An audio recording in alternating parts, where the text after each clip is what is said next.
Hey guys, welcome back to the channel. So today's video is going to be about Pokemon investing. Even though I've been mostly a singles collector, I've been always talking about buying singles to be your collection. We're still going to do that. I'm still going to be a singles collector, but I realized I don't open as much product anymore, right? Surging Spark came out, I opened three pack blisters, and that's it. I did not open anything else, no interest in it, just because it's such a gamble. So money that I used to put into buying product to open, I'm just going to put that money towards buying sealed product instead of buying products to open.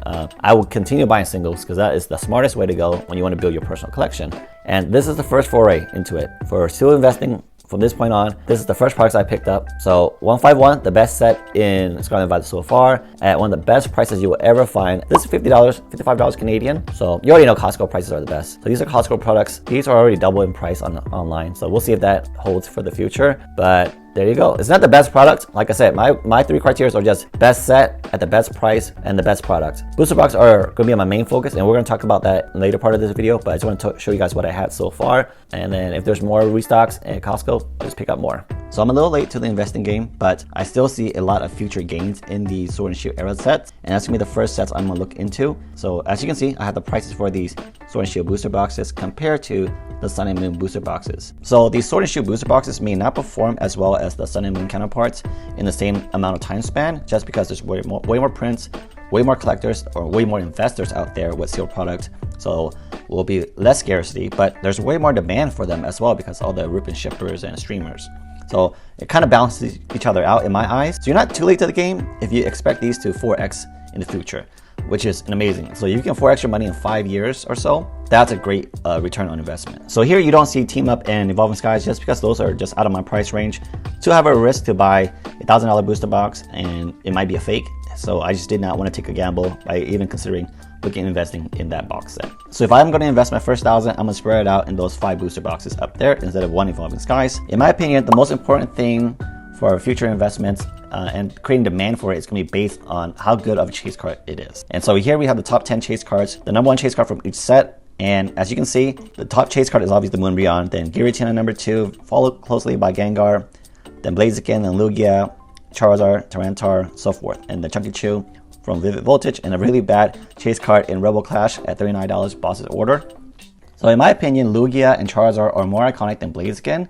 So I think they have a chance to boost up their booster box value in the long run when it comes down just to nostalgia. Would you rather pull a Lugia or a Blaziken? That's how I see it. And so if it's just down to which Pokemon you like more in the future, I think there'll be more people who want to pull Lugia and Charizards and Blazikens. So I think those are underrated plays right now, and I think Chilling Reign will fall in the rankings. But you would say Chilling Reign has more depth in chase cards, so we will take a look at overall depth for each booster box set. But in the long run, I feel like it usually comes down to you want to pull Charizard, you want to pull Lugia, you want to pull the Moonbreon. It's not really about the 5th card in the set, but we will take a look at that next. So we know how beloved Pikachu is, right? So for the next tier down, I think Chunky Chew actually has a chance to surpass Machamp and Sleepy T-Tar.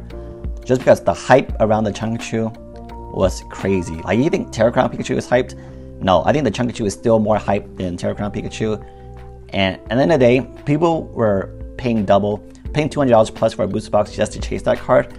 So memories like that will create nostalgia if those people ever come back and want to collect sets again. Because it all comes down to nostalgia in the long run, right? When you get back into it. So not saying Vivid Voltage is a great play, but compared to the last 3 sets of Battle Styles and Astral Radiance, I think it's a little better than those 2. So now let's take a look at how deep each set is.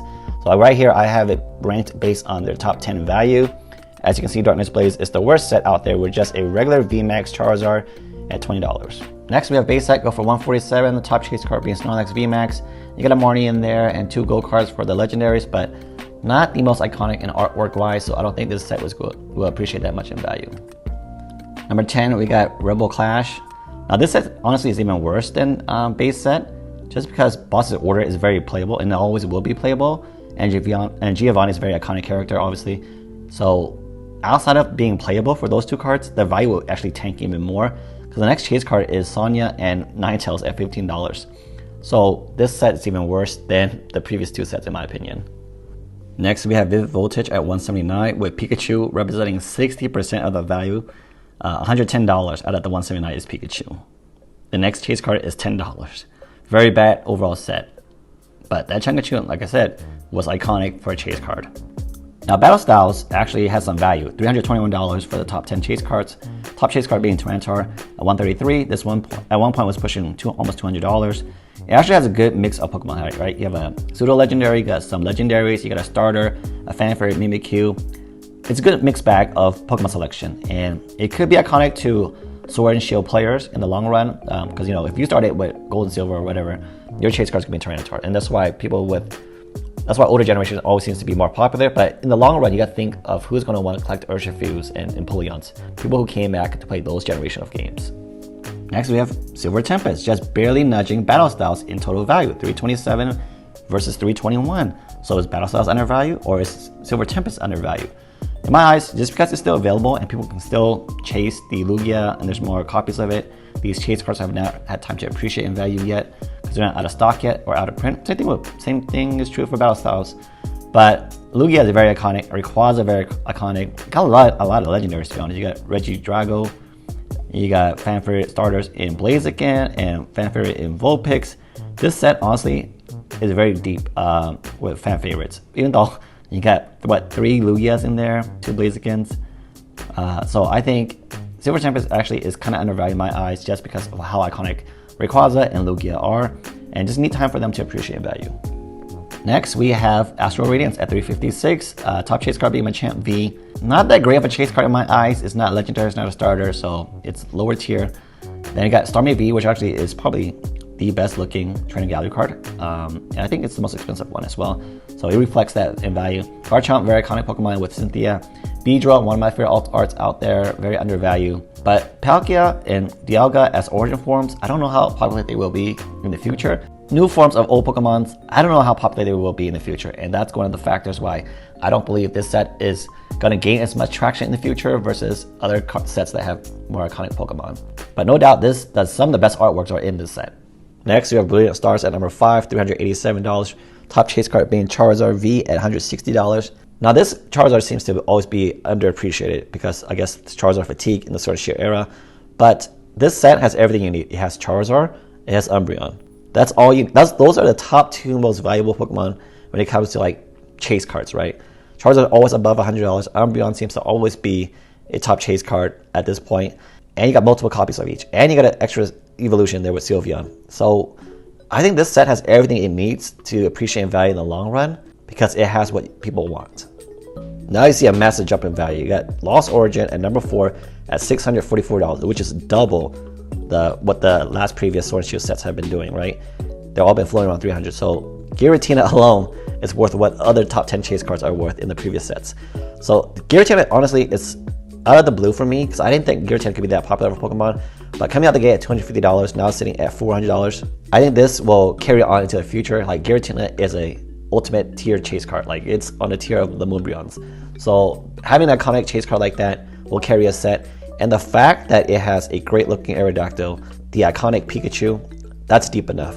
In my eyes, top 5 is usually what I like to grab in the set. I don't really go for top 10 cards. If you have like 5 good cards in it, 3 good cards, I'm okay with that being a good set for me to chase. So I think this set has it already. Pikachu, I love both of those cards very much. And the Aerodactyl, I just picked it up, Simplified Chinese, great looking card. I know a lot of people are favorites of Aerodactyl as a fossil Pokemon. Next, we have Chilling Reign at number 3, total value of $788. Blazing VMAX going for $258. Now, I'm gonna put it out there, I am not a fan of the Blazing VMAX artwork at all. I know some people are, but for me, it's not doing it at all. It's too funky, too fun, too graffiti art style. Not a fan favorite of mine. But I love the Glaring Moltres, and surprisingly, it's very expensive compared to the other 2 Glaring Birds. But with this set, why I think it's going to go down in value, not go down in value, but like stay flat, and the other sets will have a chance to surpass it, is because the value of everything else outside the Blaziken has been pretty flat in value. Like those Glaring Birds, the Glaring Zapdos and Articuno, they've been around that $40 range since I can remember.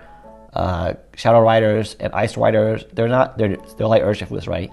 They hold value because of their pull rates, but will they be iconic in the long run and carry the set? I don't think so. But they have the Rainbow Blaziken VMAX at $37. So it has some depth, it has good depth in it. But how iconic will these cards be in the future? I don't know.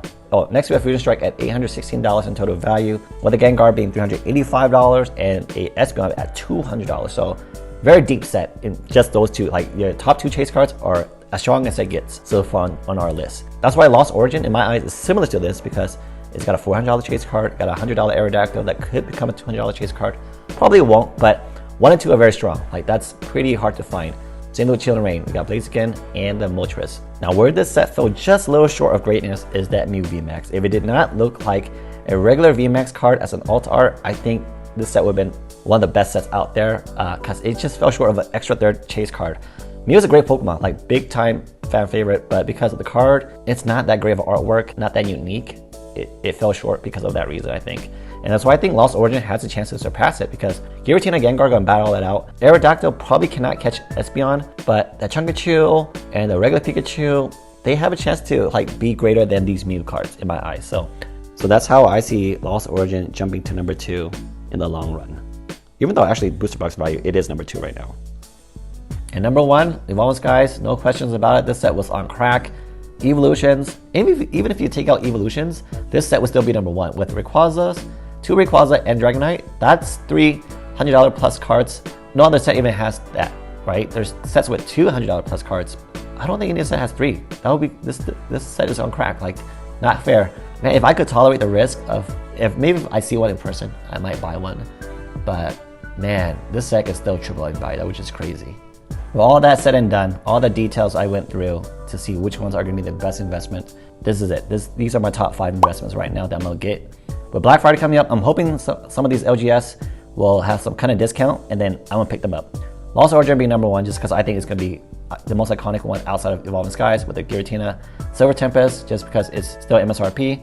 And Brilliant Stars because it hasn't appreciated as much yet, so I think it still has a chance to jump to the 230, 250 range quickly, and because I think the set is amazing through Charizard and Umbreon. Fusion Strike, Chill and Rain, they've already appreciated in value. I think Fusion Strike still has great appreciation in value because of Gengar and Espeon, but Chill and Rain to me is the weakest one in the long run just because what my belief is Blaziken is not as iconic as these chase cards with Giratina, Lugia, Charizard, and Gengar. So that's how I will rank. Where my first $1,000 is going to go is in this order. Let me know what your thoughts are if you agree or disagree with this top 5 value in the long run. So we'll say 5-10 years from now, because I'm late to the game, so I have a different perspective because I have not been in it to see the price appreciation. I'm looking at what is the best deals right now and which ones can appreciate the most. So let me know what your thoughts are. This is my top 5 outside Evolving Skies, and thank you for watching. I'll catch you guys next time.